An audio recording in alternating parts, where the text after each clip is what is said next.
Alabama. Alabama's got good music. Put Alabama on there. Well, welcome to BiVo Joe. The idea of this podcast is that we want to encourage people who work and do ministry outside the walls of the church. And this is a Father's Day special. So I have with me my special father-in-law. You're very special. And so he's the epitome. In fact, I think I got bitten by the bivocational bug by you, communicating how fulfilled you were being a log truck driver and doing ministry in that world. Because tell me about, first of all, that logging business world. What's it like? I guess that depends on what kind of bug has bitten you. There are some people that just are in it just for a paycheck. And there's other people that are in it because they just love the way of life that it is. And that was me. From the time I was 5 years old, I would sit on the ditch bank and watch trucks go by and dream about when I could be one. And from 5 years old? At 5 years old. It's a wonder they let me out of the house to sit by the bank on the ditch. But that was all I ever wanted to do. When I graduated from high school, there was a big discussion among us guys. Well, where are you going to college? What you going to do? I am not going to college. I'm going to haul logs. I'm going to drive. And that was it was just a natural, normal thing for me. So I got in those days you had a chauffeur's license instead of a CDL. Right, I remember that. And you get that at 18. I had the job all lined out while I was 17, but couldn't drive. And on my 18th birthday, I got my chauffeur's license, and I hauled logs the next day. Have you noticed kids nowadays put off getting their driver's license? What is wrong with this country? Yeah, they're sick. Well, do you know that when you were 5 years old, that was 80 years ago? Do you realize this? I'm sorry, I didn't hear you. So 80 years you've loved log trucks. In fact, we were just driving over here from the valley and going by a couple of roads that were logging roads that you and I got to ride. I got to ride in your log truck with you a couple of occasions. And what is it about being on top of a mountain in a truck? There's nothing like it, absolutely nothing, especially in the morning in the sunshine. And there's also nothing like it when it's snowing and all that. That's a whole different, on the other side of the other, that there's nothing like it. Have you ever had to slide down a mountain? Is the Pope Catholic? I suppose so. Absolutely. And those are days when you wish you were an accountant or something, but that only lasts for just a few moments. And there's being up in the mountains when the sun comes up early in the morning. It is just heavenly. And now there's a whole world of people who love logging and who love equipment and who love that whole culture. You go to the logging show every year? Absolutely. I've only missed one or two in 60 years. What's that show like? They're just full of a bunch of iron, shiny trucks, powerful trucks, lots of log loaders and machines, everything related to it all. And you run into people you know. Yeah, and nobody can believe how many people I know. Yeah. So it's about the people, really. And I know that you used to go to logging conventions. Where was it that you would gather people and have a service? The Oregon Log Truckers Association at that time had about, if I remember right, something like about 800 members, consisted of about 1,200 trucks in the state, membership that they had organized to increase their buying power and lobbying efforts in Salem. And they had conventions at that time twice a year. And during that time, there was a number of Christian loggers and truckers who went to the conventions, and there wasn't any church service or anything going. And so they asked the administration if they couldn't have a church service. Well, they found out that I had had some experience in that as a very young man, and so they asked me to conduct church services for them at those conventions, in which I did every convention for, I think about, I haven't counted lately, but somewhere around 40 years, 45 years. So because you were engaged in that whole world, I know this, and I'm just going to fill in. You can comment on it, but you would do weddings, you would do funerals, you would do counseling. I married and buried a lot of them. And you're one of them.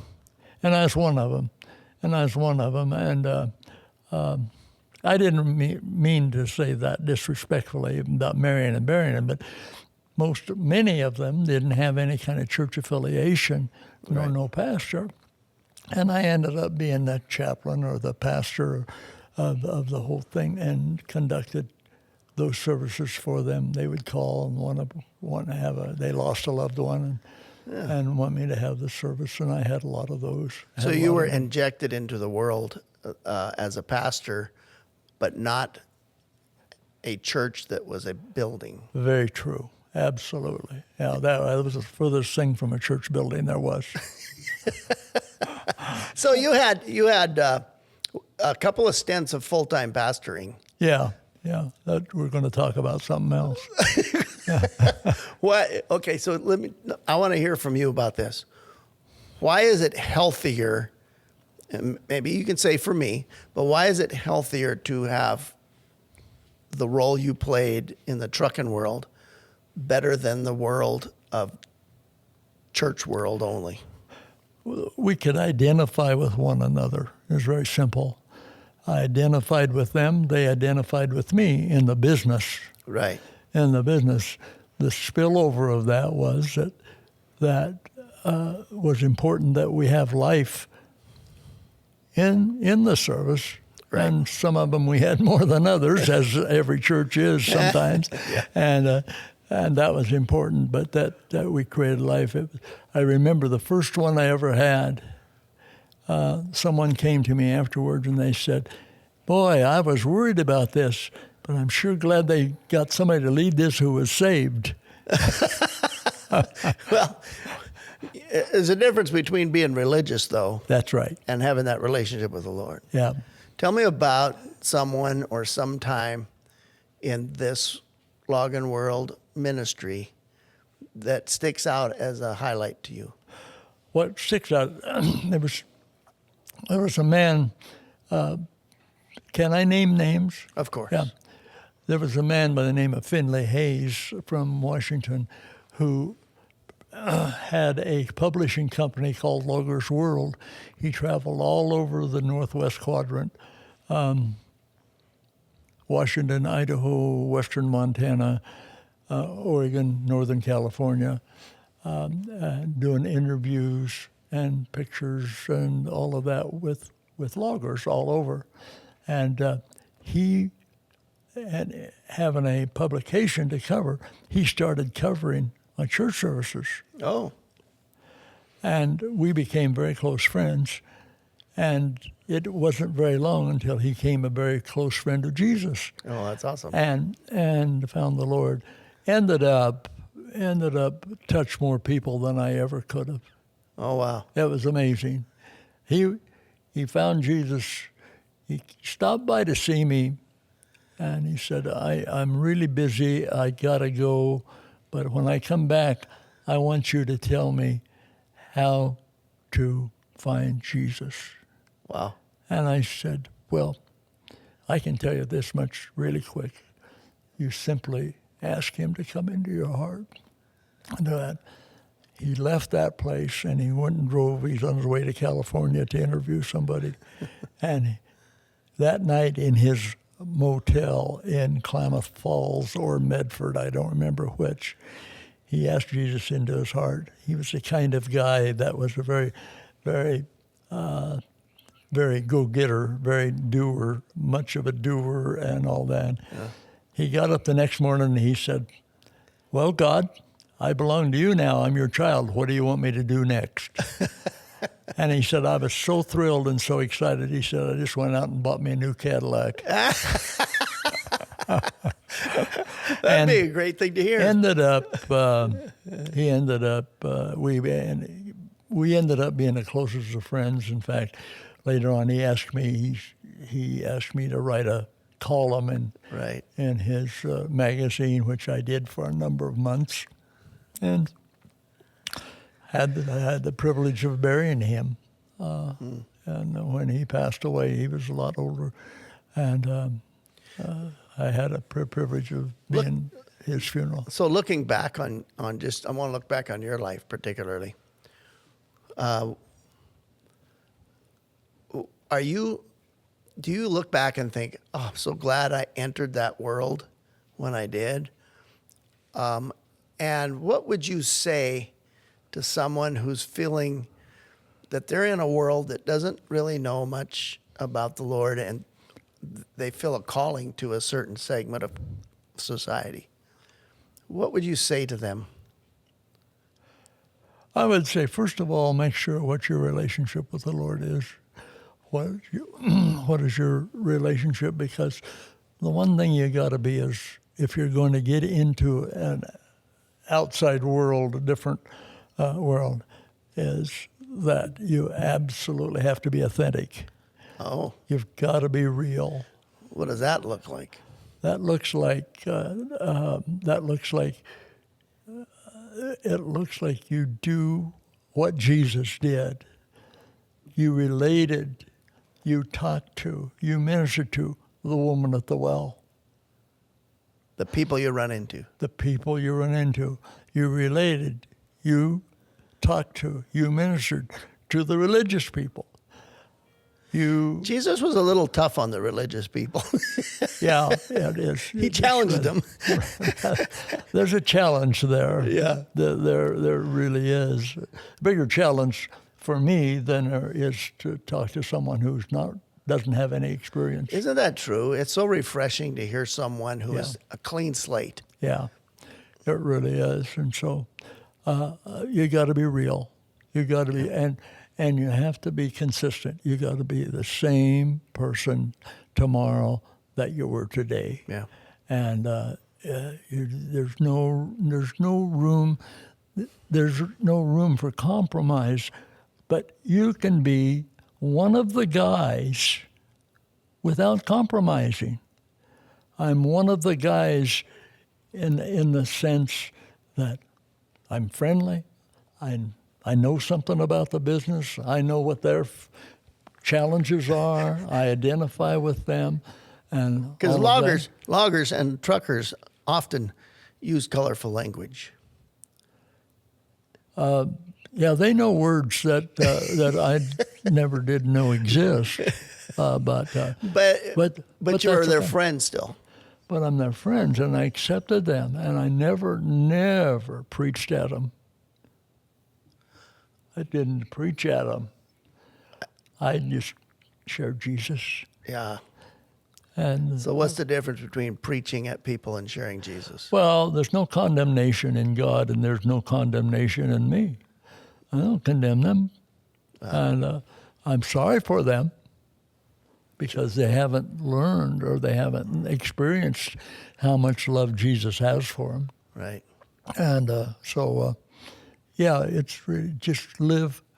Make sure what you got inside of you, and then live it consistently. I'm the same. Jesus was the same yesterday, today, and forever. Stan has to be the same yesterday and today, forever in that context. Oh. Uh-oh. Yeah. Okay. So, yeah, I think that's the most important thing. So tell me about you got a family, and you've got 3 daughters. I'm married to one of them. And that is, I think, an amazing accomplishment that you have with those 3 awesome women. How did you do that and stay busy in the business world, stay busy with the church world to that degree? How did it work for you?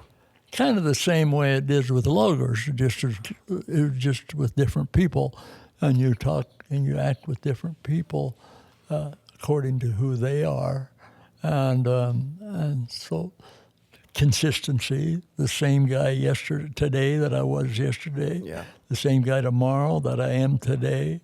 All of that consistency, I think that's really absolutely. I think that's absolutely a non-negotiable. I think that has to be the part of who you are. Since this is a Father's Day special, tell me about your dad. My dad was only about that far below God. He was a good one. He was a good one, and he used to tell me, and he had such a way about him in loving ways without preachy. Like, for example, he would say, Stan, your legs are too short to straddle a fence. It hurts real bad. Concerning your decisions or walking with God? Yeah, considering decisions. And he used to say, or I used to want to go somewhere with someone, and he rarely ever said, no, you can't do that. He would say very kindly, he would say, I don't know if I'd do that or not. I think maybe I wouldn't want to do something like that. Maybe you ought to think about that. Well, everybody's doing it. That's the worst thing I could say to my dad. And he would say back to me so kindly, he would say, Stan, you're not everybody, but you are somebody very, very special to God and to us and to your mother and me. You're very special. You're not everybody. You never want to be everybody. Never. That's see, I've heard that where they say, when I say everybody's doing it, some fathers might say, well, you're not everybody. But then he took it to another level, said, you're not everybody, but you're special to God. You're somebody. You're somebody. Somebody. That means one person. You're somebody. And so that always, and sometimes if I was really wanting to do something, I'm not talking about going out and blowing whatever. I'm not talking about just going out and raising Ned. I'm not talking about that. It was just had to do Raising Ned? Yeah. That's a different way to spell it, to spell hell. Oh. And so, that just was our lifestyle. And so, it was a beautiful, beautiful relationship that we had, that my dad and I had. Well, and you passed that on with your daughters. I tried to. Yeah, you did a great job. And I tried to. Yep. And they actually they're who they are as a result of their mother, as much as anything that I've done. She well, there's that. Absolutely a saint. She is. She's my mother-in-law, and she's amazing. So you tell me then, someone's out there and they're a young guy and they're just maybe getting married, or they haven't been married, or they're thinking about kids and being a father themselves. Give them a quick, what advice would you give a young guy starting out fathering? Well, they've got a little problem because they've got to follow 4 other women that were the best. Well, that's true. That was my wife and my 3 daughters. But for what's left out there, find the best that you can. Well, I'm talking about the fathers. What fathering advice would you give them? Well, oh man, again, consistency, Okay. and let them know that they are special. Number one, to God. Okay. Number two, to me. They're special. God made you beautiful. Don't let the enemy in any way, shape, or form make you unbeautiful. You are beautiful now the way you are and the way God created you to be. And you follow him, and you can't lose. Yeah. I think that consistency is the ticket. Yeah. Consistently good, though. Yeah. Yeah. Well, cool. Well, I wanted to just touch base on this Father's Day and just touch base and let people hear from you a little bit. We had an awesome service this morning where you shared in our time together for Father's Day, and I wanted to have a little further on discussion about where you're coming from. And I really appreciate you, and I thank you for talking to whoever listens to this, because I think sometimes we miss the opportunity to just sit down and talk about what makes these things work. Yeah. I mean, you and I have snowmobiled. We have done a lot of crazy things. Yeah. And but all through the time, something happens, and there's a transference of values and understanding that almost goes beyond words. I remember James Dobson talking about hunting deer with his dad. And he was out in the woods in the rain, and he was waiting for deer to come by. And his dad was talking to him, and he was talking to him, and he said, I don't know when it was I took on my dad's values, but somewhere in the mix of that relationship, the values that he had transferred to me.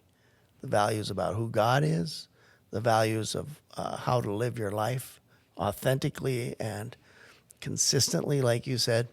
So I just want to tell you that the words don't change us, but your consistent life, and I feel like I'm the recipient of the values you carried, being a bivocational pastor and understanding all that, how that looks.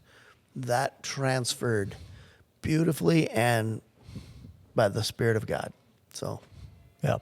thank you. Very true. Well, happy Father's Day. Well, thank you very much, and back at you. Okay. Yeah. We'll go home and take care of our children. You bet. Okay. Thank you. Bye.